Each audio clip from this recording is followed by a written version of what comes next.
Durant ces 48 heures d'assises, le 7e Forum international de Dakar sur la paix et la sécurité en Afrique n'a pas failli à sa vocation, celle de réfléchir et d'échanger pour proposer des solutions aux maux sécuritaires qui minent le continent. Par exemple, sur le sujet brûlant du terrorisme qui gagne en ampleur, des remèdes sont préconisés. Si vous avez des populations qui vivent dans des conditions socio-économiques très précaires,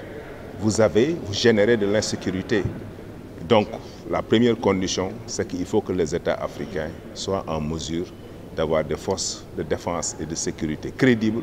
pour faire face déjà à baisser la violence à son niveau le plus bas pour permettre après l'entrée en œuvre des autres instruments qui sont d'ordre économique, politique, diplomatique. À ce forum de Dakar, on a aussi abordé sans tabou les dossiers qui ont fait l'objet de tensions ces dernières semaines, notamment la présence des forces militaires étrangères sur le continent. L'état final recherché des missions d'entraînement de l'Union européenne, c'est précisément cela, c'est d'aller vers l'autonomisation complète des forces armées, donc de les aider à développer les outils pour pouvoir agir en totale autonomie